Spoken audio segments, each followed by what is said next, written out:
Hello, Applied Physics students. This is Mrs. Kremschreider, and this is your Chapter 4, Sections 1, 2, and 3, teaching video/notes. My suggestion is that you take notes, or you write this information down as notes. So, Chapter 4 is titled Linear Motion. Hopefully you've learned about linear in some math classes at some point. Linear means in a straight line. So we're going to be talking about motion that happens in a straight line in this chapter. And you should have seen that the big idea of this chapter is that you can describe the motion of an object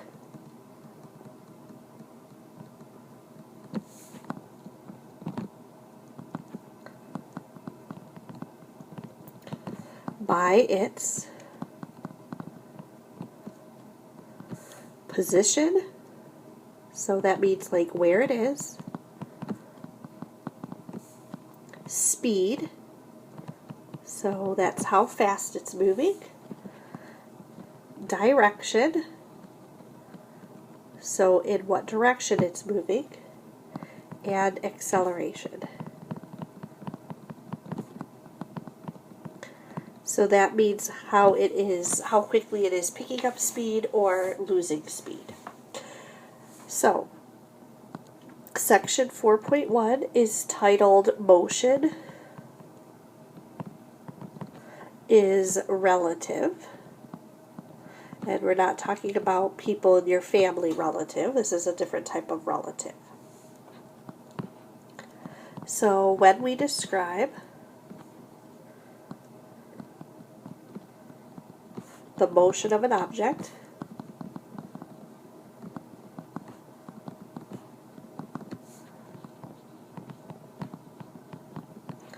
with respect to another, so to another object, we say that the object is moving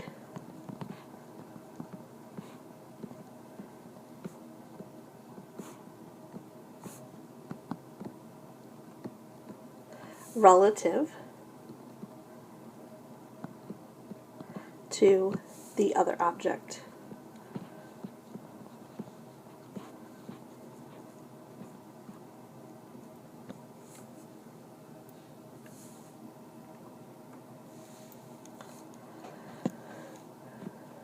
By definition, an object is moving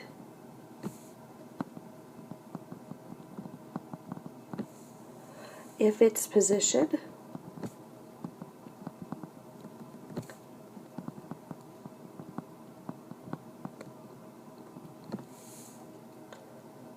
relative to a fixed point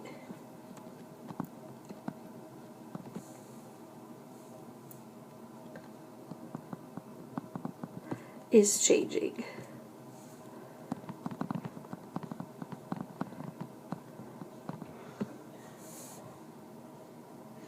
So if we want to take a look at an example of this, I have a table and I have a book sitting on that table. Okay, so this is my book. This is my table. Okay, so when I look at this, right, the book is not moving relative to the table.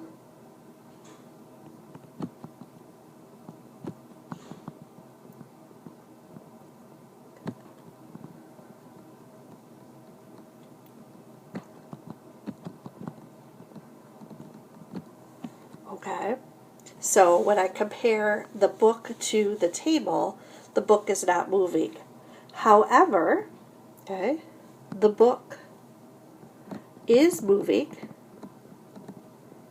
about 30 kilometers per second relative to the sun. So if we were able to stand on the sun and see this book and table, the book would be moving relative to the sun. Okay, so that's what we mean by relative. We're always relating one object to another. So again, if you're sitting in your house watching this video right now, right, you're not moving relative to your house, okay? You're not moving, but if somebody in outer space could see you sitting in your house, you are moving relative to the moon, okay? Because the earth is constantly spinning. So again, always our movement is relative to what we're talking about. So let's take a look at the page 47 think question,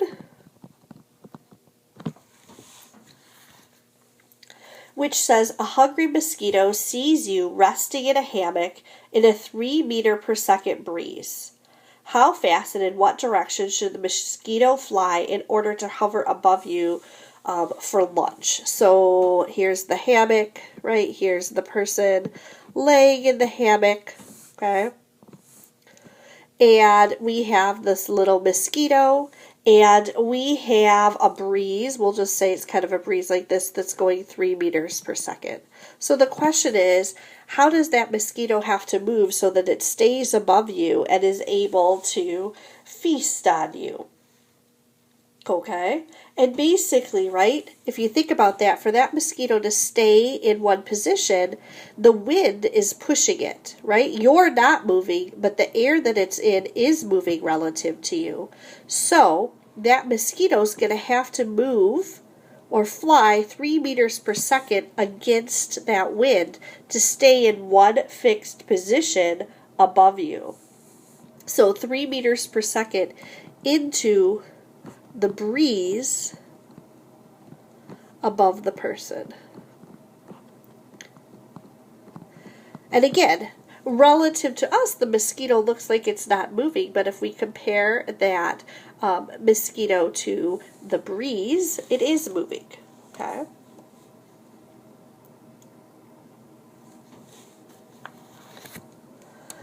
Section 4.2 is about speed.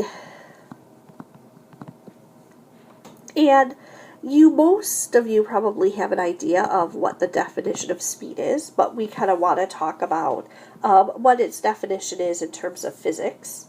When we're talking about physics, speed is how fast an object is moving.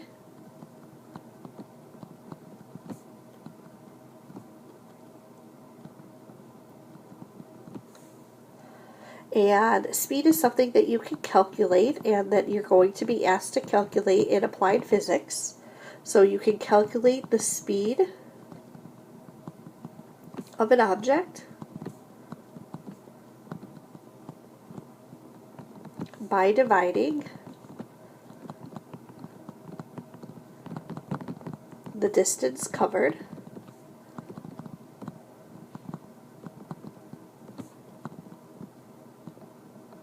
by the time.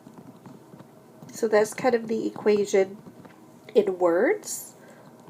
Most of you probably prefer the equation in not so much a sentence form. So our equation is that speed equals distance divided by time. Oops. Okay. Now, again, in science, we typically use symbols for this. So speed equals the change in distance divided by the change in time. So delta means change. Okay. And distance is d, and time is t. Okay, so speed is the change in distance over the change in time. Again, in science class, we often talk about our units because in science, numbers don't ever make sense without having units on them. Oftentimes, speed is going to be measured in miles per hour. Okay, also sometimes like in your car, right, that's mph. Okay. Kilometers per hour. And if we were talking about something that was moving really slowly, we might use centimeters per day. Okay. In science, typically when we're talking about speed, we'll be measuring it in meters per second.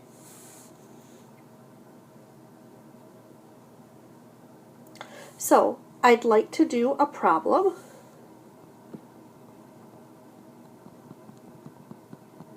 We want to remember that our equation for speed is our change in distance over our change in time.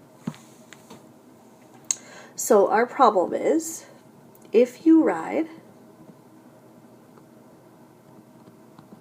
a bike a distance of 5 kilometers, or sorry, not 5 kilometers, 5 meters in 1 second, what is your speed?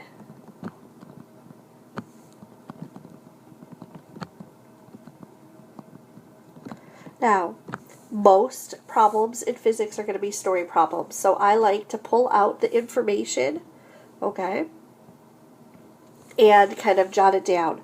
So 5 meters is my distance, so that's my d is 5 meters. 1 second is my time. So my equation is speed equals delta d over delta t. My change in distance is 5 meters. My change in time is 1 second. So my answer is 5 meters per second. And again, what I just did here in purple, okay, specifically this part, this is what I'd like to see when you do a problem in my class, okay? That's the kind of work I'd like to see. I want to see your equation. I want to see you plugging in, so this is the equation. I want to see you plugging in the numbers and the units. And then I want to see your answer, right? That's the 5, with the correct units. Okay, which is the meters per second part. So again, I did this example because this is, if you're given some problems to do at some point, this is the kind of work I would like to see. So this is how we use the speed equation to calculate our speed. There are a couple different kind of ways to talk about speed. There's what's called instantaneous speed.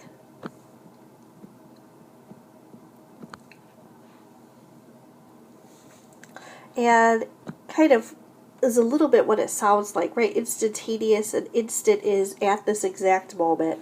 So instantaneous speed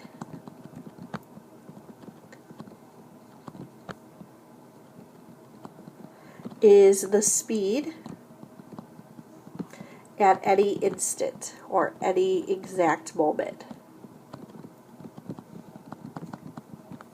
And when you think about driving a car, which many of you probably either have your driver's license, have a permit, or have driven a car at some point, okay? Your instantaneous speed is what is measured in a car by your speedometer. Right? It's not, your speedometer is constantly changing depending upon how your speed changes, right? For example, when you're at a stop sign, your speedometer should read 0 because you're stopped. As you're accelerating away from that stop sign, your speedometer, your speed is increasing. When you're coming up to a stop sign, you're decreasing your speed by using your brake. So that your speedometer is always giving you an instantaneous speed. That's a little different than what we call our average speed, which I just misspelled. There we go. Okay, average speed. So when we're talking about average speed, this is oftentimes the kind of speed that you're concerned about when you're planning a trip.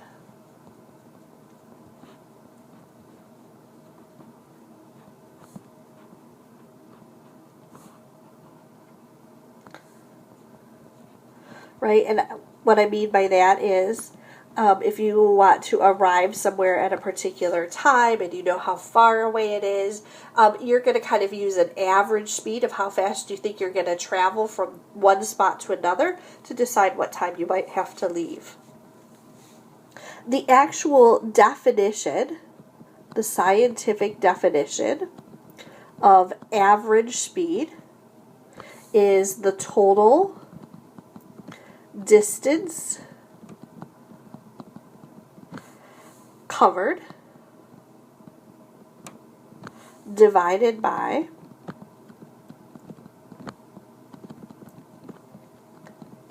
the time. So average speed again has an equation. Okay. Our average speed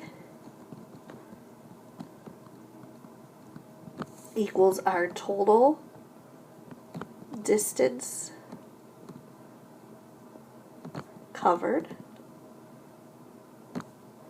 divided by our time interval. So how long it takes us to travel that distance.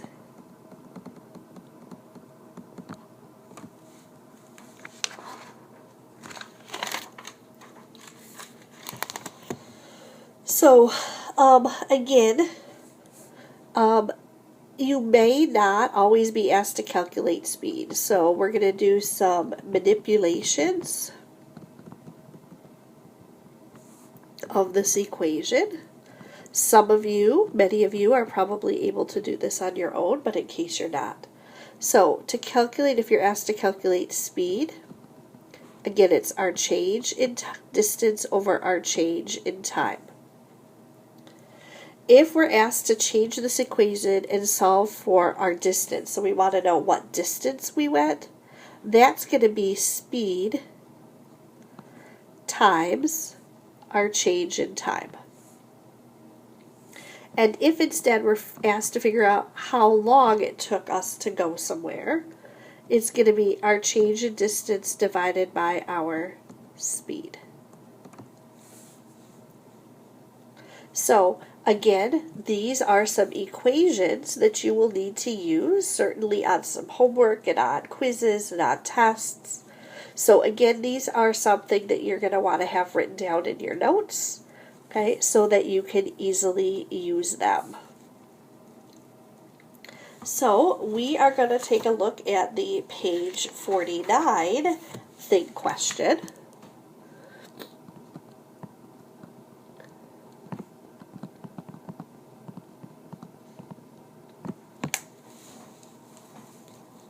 Which says a speedometer in every car also has an odometer that records the distance traveled. If the odometer reads 0 at the beginning of a trip and 35 kilometers a half hour later, what is the average speed? So again, they've given us a story problem. So again, I like to kind of write down the information they've given me in the problem. So they tell me that the initial distance that the odometer reads is 0. They tell me, because that's what it says it reads 0 at the beginning of the trip and 35 kilometers. So at the end, the second distance is 35 kilometers. And it tells us it takes us a half an hour. So our change in time is 0.5 hours. So our equation for speed is our change in distance over our change in time. And in this case, our change in distance is going to be our second distance minus our first distance divided by our change in time. So our second distance is 35 kilometers, subtracting 0 kilometers, divided by 0.5 hours. So that gives me 35 kilometers divided by a 0.5 hour. So that I take on my calculator and I take 35 and divide it by 0.5, which gives me 70. And then my units are kilometers per hour. So again, this is what I would like to see for a problem similar to this that you might have to do on a homework assignment at some point. So that kind of brings us to the end of the section about speed. So the next thing we're going to kind of contrast is and look at what the difference is between speed and velocity. And they are related. They're not completely different things. Okay?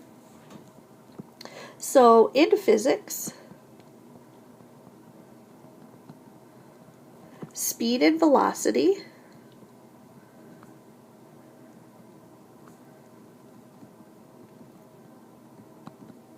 are not the same thing.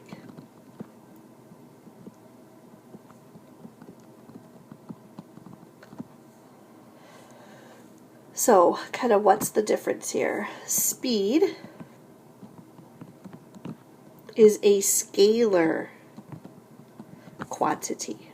So hopefully you remember that term from chapters 2 and 3. Remember, scalar means, okay, it only has magnitude,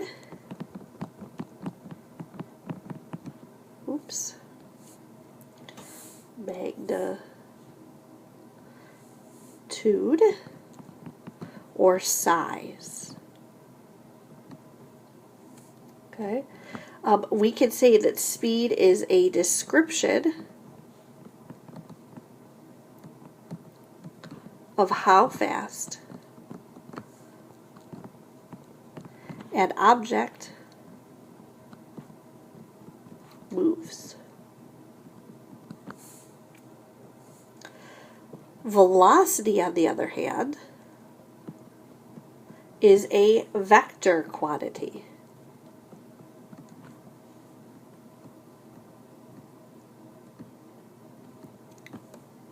Remember, vector quantities have both a size or magnitude and a direction. So to describe a velocity, not only do you have to have like how fast it's moving, which is the speed part, but you also have to have a direction. So velocity, okay, is the speed in a given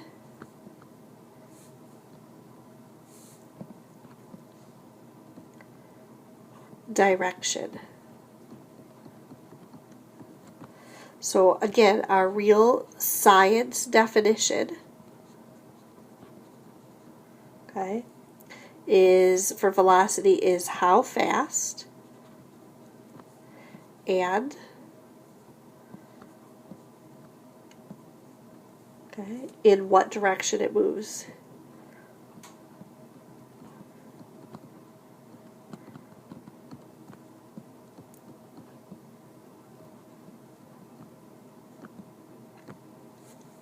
Okay, so speed only has a magnitude, like 40 kilometers per hour. Velocity is speed with direction. So a velocity would be 40 kilometers per hour north. Okay, so velocity has to have a direction.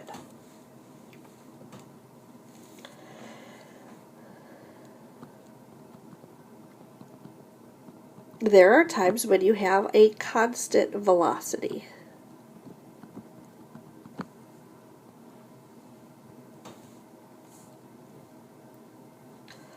And again, we want to kind of contrast that with what it means to have a constant speed.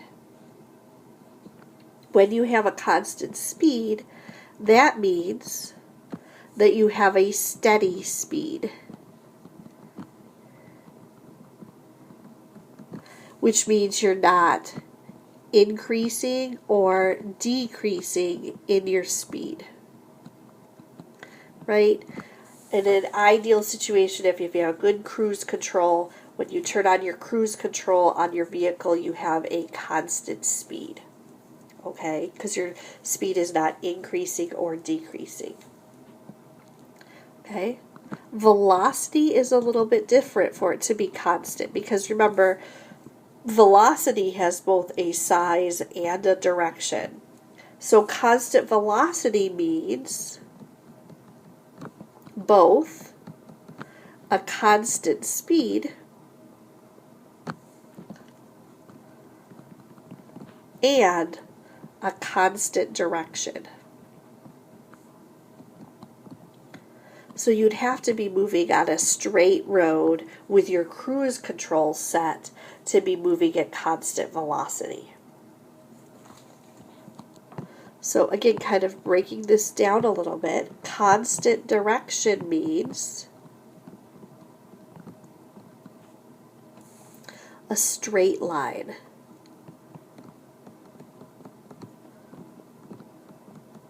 No curves.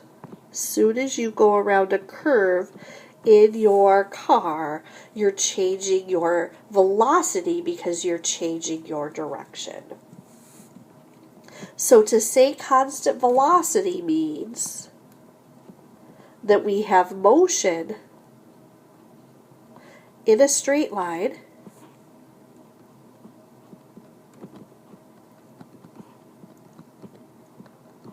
at a constant speed.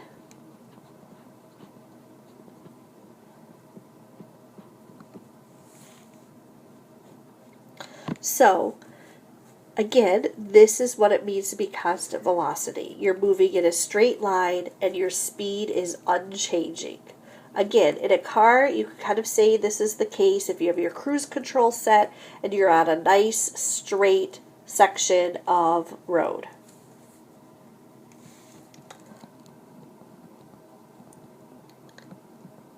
What happens then, or what is going on if we're changing our velocity?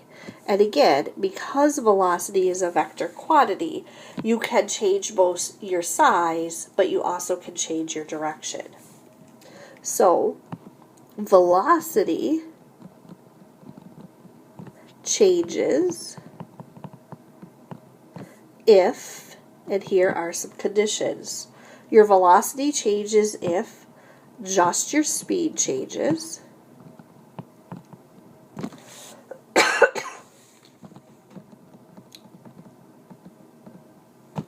Your velocity changes if just your direction changes.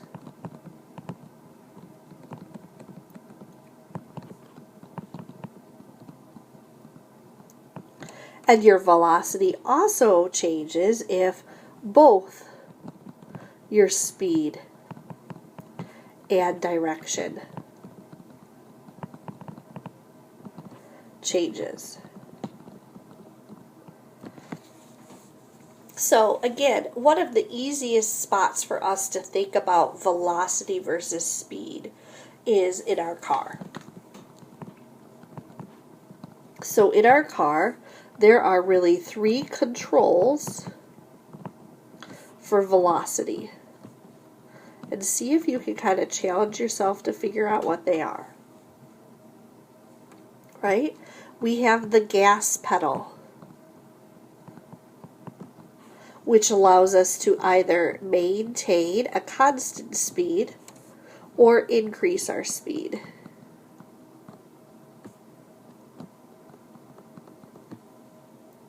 We have the brakes. Okay? This allows us to decrease our speed. So that would be a change in velocity. And lastly, you have your steering wheel, which allows you to change your direction.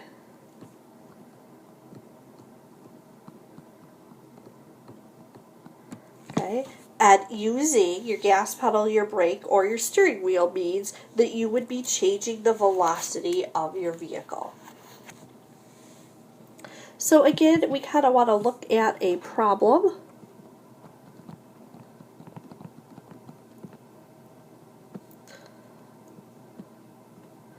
If an airplane travels 250 kilometers due north in 1/2 hour, what is its velocity? So again, I like to first pull out the information. So I know that my distance, my change in distance is 250 kilometers. And my change in time is 1/2 hour. So, again, my velocity is my change in distance over my change in time with a direction. I have to have a direction. Okay? So I have 250 kilometers divided by 1/2 hour. So I'm going to take 250 and divide it by 0.5, which gives me a number of 500. My units are kilometers per hour, and I have to have a direction, which it gave me, right? It said it was due north, so I'm going to say north. So this would be wrong if you left off the direction, because this asks about its velocity, not just its speed. So I have to add that north part. So that is the end, brings us to the end of section 3. I hope that clarified anything that was unclear for you. Have a great day, and I'll talk to you tomorrow.